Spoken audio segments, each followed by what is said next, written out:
विश्व मानव अधिवास। हमने पहली कक्षा में पढ़ा अधिवास दो प्रकार के होते हैं, स्थायी अधिवास और अस्थायी अधिवास। फिर उनका वर्गीकरण किया।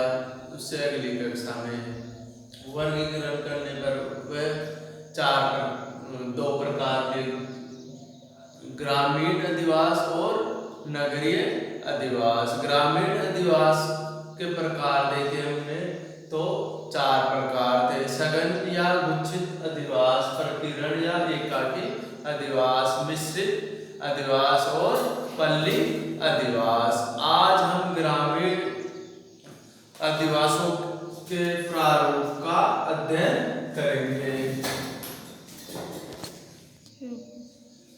ग्रामीण अधिवास के प्रतिरूप। अधिवास के बसाव की आकृति के आधार पर किए गए विभाजन को अधिवास के प्रतिरूप कहा जाता है। आपसे पूछा जाए अधिवास के प्रतिरूप किसे कहा जाता है तो आपको ये लाइन लिखनी होगी, याद रखनी होगी। अधिवास के बसाव की आकृति के आधार पर किए गए विभाजन को अधिवास के प्रतिरूप कहा जाता है। यानी अधिवास जो घर बने हुए हैं वह हमें कैसे दिखाई दे रहे हैं, किसके समान दिखाई दे रहे हैं? पंखे के समान दिखाई दे रहे हैं, चौकोर दिखाई दे रहे हैं, त्रिभुजाकार दिखाई दे रहे हैं, तो उसी प्रकार के नाम दे दिए जाते हैं उनको। ग्रामीण अधिवास के प्रतिरूपों को प्रभावित करने वाले कारक होते हैं भौगोलिक कारक, सामाजिक, आर्थिक, सांस्कृतिक और ऐतिहासिक कारक इनको प्रभावित करते हैं अधिवासों को। जैसे भौगोलिक कारक कैसे प्रभावित करेंगे? जैसे नदी का बहाव क्षेत्र, जलाशय, भूमि की बनावट, उपजाऊपन आदि कारक प्रभावित करेंगे भौगोलिक। ऐतिहासिक कारक कैसे प्रभावित करेंगे? जैसे किसी क्षेत्र विशेष की पृष्ठभूमि पहले से अच्छी हो। जैसे भारत में भारत की राजधानी बना दी गई दिल्ली, पहले कोलकाता थी, तो उसे छोड़ के वो प्रशासनिक ढांचा कहाँ पे आएगा? नई दिल्ली। तो उसी के साथ उसके जो कामगार है, लोग हैं, वो कहाँ निवास करने आएंगे? दिल्ली। तो वहाँ की जनसंख्या बढ़ती जाएगी। ऐसे अनेक कारक होते हैं ऐतिहासिक कारक में जो इनकी जनसंख्या को बढ़ावा देते हैं। दूसरा सांस्कृतिक कारक। सांस्कृतिक कारक जैसे किसी क्षेत्र विशेष की भाषा, रहन सहन, वहाँ का जीवन यापन आदि प्रभावित करता है उन क्षेत्रों को। सामाजिक कारक जैसे स्कूल, कॉलेज, हॉस्पिटल, रोजगार आदि प्रभावित करते हैं। धार्मिक स्थल जैसे किसी जगह बड़े धार्मिक स्थल हो, जैसे अजमेर में दरगाह, पुष्कर, उत्तराखंड हरिद्वार आदि स्थान धार्मिक स्थल है। इस वजह से वहाँ पर जो धार्मिक लोग हैं उनकी मान्यताएं अधिक होती है, वो वहाँ पे निवास स्थान या रहना पसंद करते हैं। अधिवास को आकृति के आधार पर हम निम्न प्रकार से बांट सकते हैं इनके प्रारूपों को।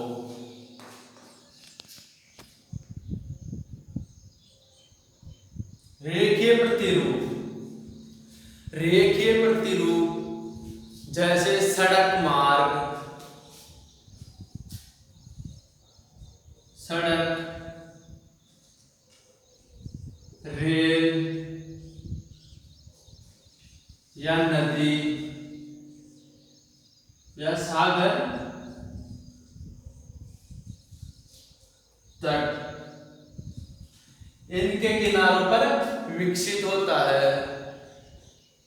यह इनके घर पास पास में बने हुए होते हैं और इनकी आकृति हमें कैसी दिखाई देती है? रेखीय प्रतिरूप के समान। जैसे कोई सड़क जा रही है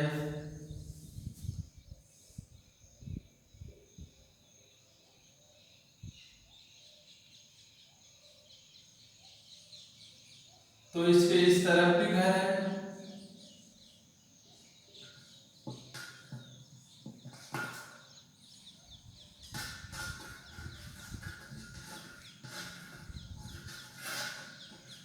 तो ये कैसा प्रतिरूप दिखाई दे रहा है हमें? रेखीय प्रतिरूप। रेल मार्ग भी ऐसे होते हैं, तो इनके भी इधर और इधर रेखीय प्रतिरूप। नदी, तो इसके भी दोनों तरफ अगर कोई बस्ती हो तो वो हमें कैसे दिखाई देगी? रेखीय प्रतिरूप के समान। इतनी टेढ़ी नहीं होगी, थोड़ी सीधी होगी। वहां पे सागर तक, जैसे सागर है, अब इसके किनारे पे अगर कोई बस्ती,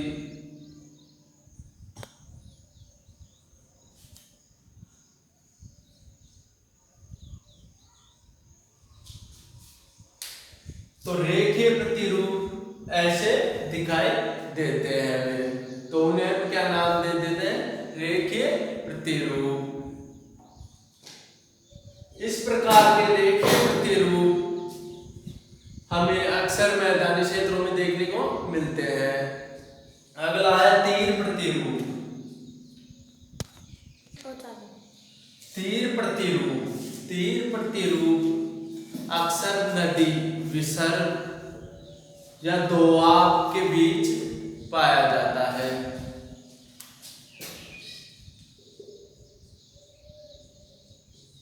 नदी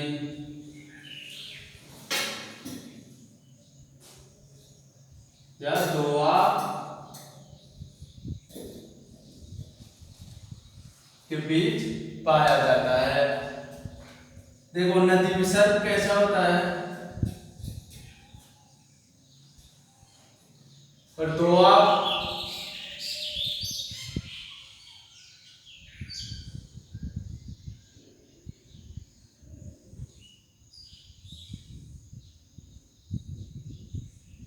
ये आपस में आगे जाके मिल जाती है। तो इनके जो आगे का छोर होता है उसमें तो इन्हें अधिवास बनाने के लिए भूमि कम मिलती है इस क्षेत्र में, और इनको कहाँ भूमि प्राप्त अधिक होती है? पीछे, पीछे क्षेत्र बढ़ता जाता है ऐसे। यहाँ पे अधिवासों का निर्माण होगा। तो तीर कैसे होता है? ऐसे। तो तीर के समान आकृति दिखाई देती है इनकी हमें। तो इनका निर्माण कैसे होता है? इस मुंह पे तो इनका कम होता है और इसके पीछे इनको जगह मिलती है, इस वजह से इनका आगे का विकास किस तरफ होता है? इनके पीछे की तरफ होता है। अधिकांशतः ऐसे अधिवास हमें देखने को कहाँ मिलते हैं? दक्षिण भारत की तरफ। तो दोआब क्या होता है? दो नदियों के बीच का क्षेत्र, और नदी विसर्ग जहाँ पे नदी घूमती है, घुमाव होता है उसमें। तीसरा पॉइंट है अपना त्रिभुजाकार प्रतिरूप। त्रिभुजाकार प्रतिरूप, त्रिभुजाकार प्रतिरूप में क्या होता है? नदी, सड़क या नहर आपस में एक दूसरे से मिल तो जाते हैं पर उसे काटते नहीं है। तो उसका जो आगे वाला पृष्ठभाग होता है वहां पे तो उनको जमीन मिलती नहीं है अधिवासियों के लिए, तो वो भी क्या होते हैं? पीछे की ओर बढ़ते हुए जाते हैं। जैसे सड़क है,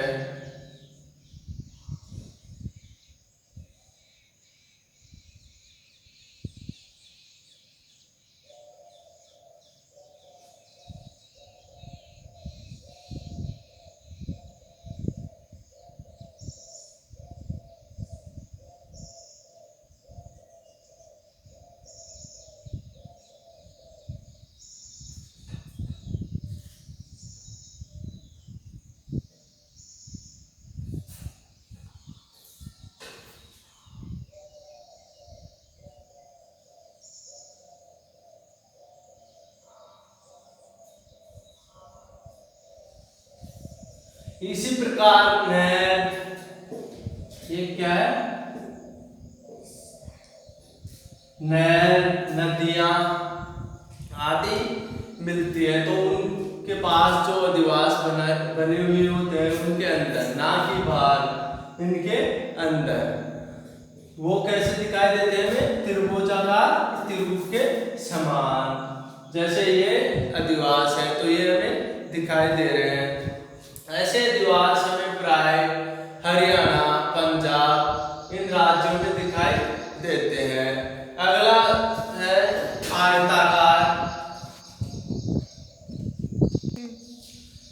चौथा आयताकार या चौपट्टी प्रतिरूप। जब दो सड़कें आपस में मिलती है तो उनके दोनों ओर लंबवत रूप में घरों का निर्माण या आदिवासों का निर्माण होता है, उसे हम क्या बोलते हैं? आयताकार प्रतिरूप। जैसे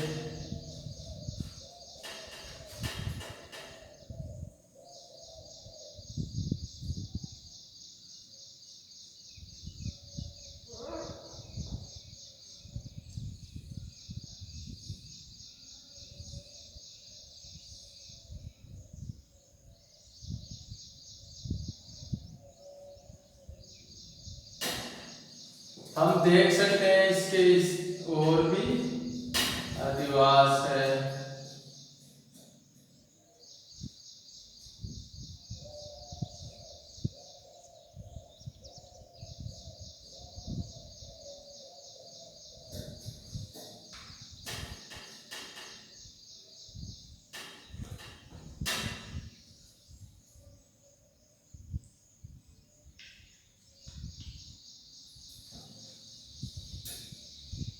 चारों तरफ अधिवास है इसके। तो ये हमें चौकोर दिखाई दे रही है, यानी इसके किनारों किनारों पे अधिवास होते हैं। तो ये हमें आयताकार या चौकोर, चौक के समान दिखाई दे रही है। इन अधिवासों का प्रतिरूप ये लंबे भी हो सकते हैं और कम साइज में भी हो सकते हैं। तो इनका नाम लेते ही हमारे सामने ऐसे चित्र आ जाने चाहिए कि आयताकार कैसा होता है, त्रिभुजाकार कैसे होता है, तीर प्रतिरूप और रेखीय प्रतिरूप कैसे होते हैं। अगला है हमारा अरेय त्रिज्या प्रतिरूप। यानी जब किसी गांव या कस्बे में एक ही स्थान या चौक चौराहे पर अनेक दिशाओं से आकर सड़क मार्ग या कच्चे रास्ते मिलते हैं तो वहां पर हमें कैसा प्रतिरूप दिखाई देता है? अरेय प्रतिरूप। जैसे हम देख सकते हैं हमारे पास ही एक गांव है तितरिया, तो उसमें एक ही स्थान पे अनेक तरफ से सड़क मार्ग आके मिलते हैं, वह अनियमित होते हैं। जैसे ये चौराहा है, यहाँ से एक सड़क ऐसे गई, एक ऐसे गई, एक ऐसे गई, एक ऐसे और एक ऐसे। तो इनके दोनों तरफ यहाँ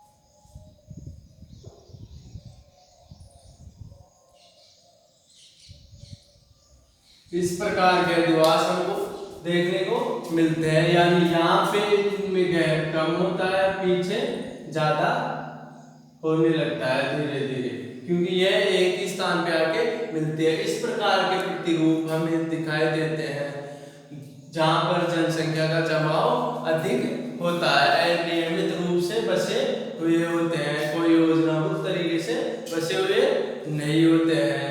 तो इस प्रकार की आकृति को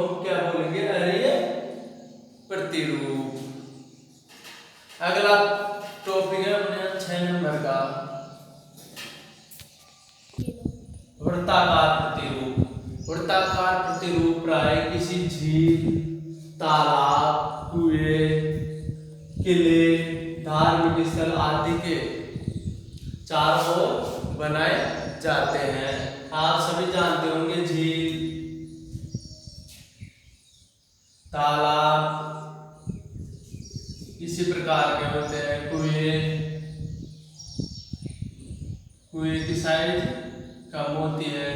किला, धार्मिक स्थल, मंदिर वगैरह, तो उनके चारों तरफ धीरे धीरे क्या होते हैं, अधिवासों का निर्माण होने लगता है।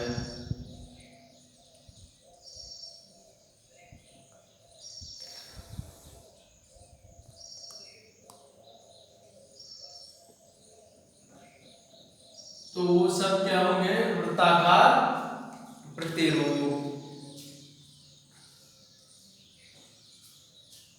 यह प्राय गांव में किस प्रकार के देख सकते हैं हम, धार्मिक स्थल यानी किसी मंदिर के चारों तरफ हम अधिवासों को देख सकते हैं, या तालाब या चौपाल, कुएं आदि के चारों तरफ इनका निर्माण होता है। तो इस प्रकार की आकृति हमें दिखाई देती है, ये चारों तरफ होती है। ऐसे जैसे जैसे जनसंख्या बढ़ती जाती है, इनकी आकृति बढ़ती जाएगी। तो इसे हम क्या बोलेंगे, वृत्ताकार प्रतिरूप। तारा प्रतिरूप। तारा प्रतिरूप पहले अरेय प्रतिरूप होता है, उसी का रूप होता है, पर जब जनसंख्या बढ़ने पर अधिवासों की संख्या बढ़ जाती है तो तारा रूप लेता है अधिवास। जैसे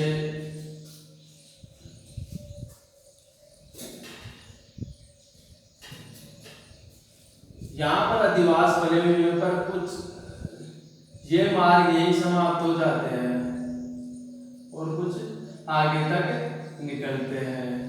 तो इन पे यहाँ तक तो घर होते हैं इसमें, तो ये क्या होगा, अरेय प्रतिरूप। पर इधर और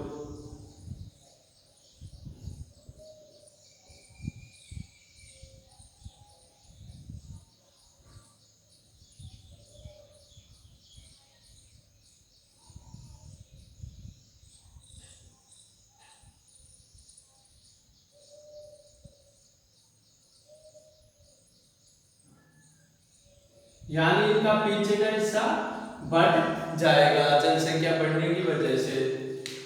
तो इस वजह से इनको अरेय प्रतिरूप को बाद में क्या नाम दे दिया जाता है, तारा प्रतिरूप। जब तक ये गोल आकृति में होगा, आगे की जो सड़क मार्ग है उन पे जनसंख्या या अधिवासियों की संख्या नहीं बढ़ेगी, तब तक ये क्या रहेगा, अरेय प्रतिरूप रहेगा यहाँ तक। फिर जैसे जैसे ये सड़कें जा रही हैं, मुख्य सड़कें होंगी या किसी गांव को जोड़ने वाली सड़क होगी, तो इस पे जैसे जैसे अधिवासियों का निर्माण होगा तो ये किसका रूप ले लेगा, तारा प्रतिरूप का। अगला प्रतिरूप है हमारा पंखा प्रतिरूप। देखो पंखा प्रतिरूप, जब किसी गांव का विकास उसके चारों ओर होने के बाद किसी मुख्य सड़क मार्ग की ओर होने लगता है तो उसे हम क्या बोलेंगे, पंखा प्रतिरूप। जैसे किसी गांव में कुआं है, इसके चारों तरफ मकान है, अब इसमें से एक मुख्य सड़क गुजर रही है, तो इसके दोनों तरफ या एक तरफ किसी भी ओर अधिवासियों का निर्माण हो जाता है।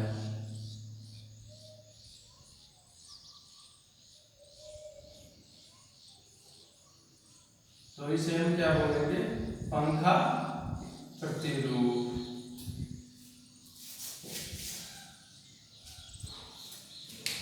जब यहाँ पे आबादी बढ़ने के बाद ये मुख्य सड़क की ओर दोनों तरफ या एक तरफ बढ़ने लगती है और इस प्रकार की आकृति दिखाई देती है हमें, तो हम उसे क्या बोलेंगे, पंखा प्रतिरूप। अगली आकृति है अनियमित प्रतिरूप।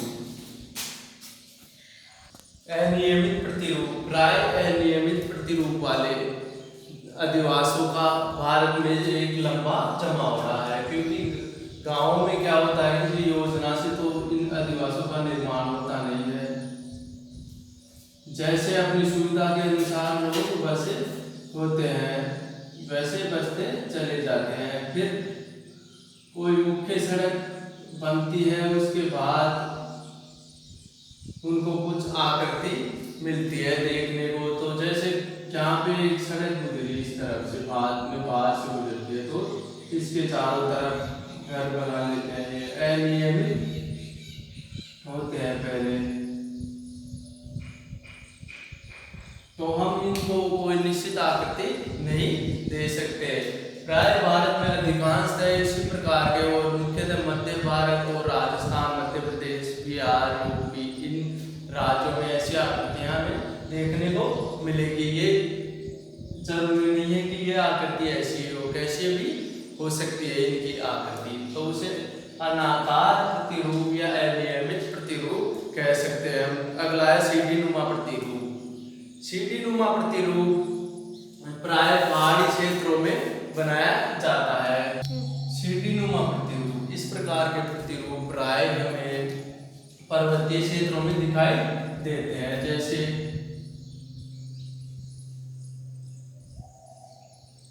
ये पर्वत है, एक यहाँ है, एक यहाँ है, एक यहाँ है, एक यहाँ है, एक यहाँ है।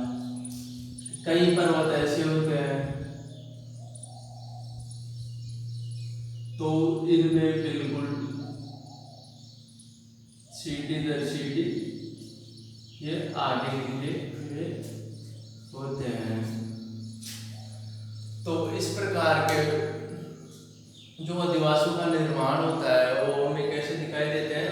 अगर उनका हम फोटो ले ऊपर से या एक साथ देख सके तो सीढ़ी नुमा आकृति के अनुसार दिखाई देते हैं। इस प्रकार के आदिवासियों का निर्माण मुख्यतः पर्वतीय क्षेत्रों, हिमालय, रोकी, जंगीज, अल्पास, हिंदू कुश पर्वतमाला आदि की ओर अधिक दिखाई देता है। राजस्थान में हम देख सकते हैं अरावली की तलहटी में इस प्रकार के आदिवासियों को, सीढ़ी नुमा आदिवासियों को। मधुछत्ता प्रतिरूप, यह मुख्यतः इन आदिवासियों की एक विशेषता है। इनमें आदिवास कैसे होते हैं, कच्चे या बर्फीले क्षेत्रों में बनाए जाते हैं। तो जब बर्फ गिरती है तो वह गिरकर नीचे आ सके, यानी बर्फ गिरेगी तो इस तरह गिर के नीचे आ सके।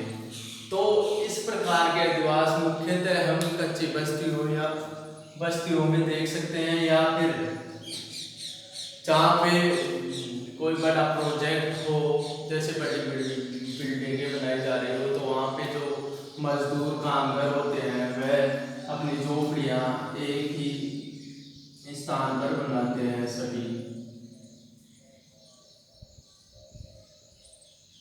छोटा सा होता है, ये 10-20 घर होते हैं। इनमें ना कोई सड़क होती है, ना कोई रास्ता होता है, ऐसे ही गलियां होती है। और चारों तरफ सुरक्षा के लिए कुछ दीवार वगैरह का निर्माण करते हैं इसमें। तो ये हमें कैसी आकृति दिखाई देती है कि मधुमक्खी छत्ते की तरह। कभी ये लंबी हो सकती है ऐसे।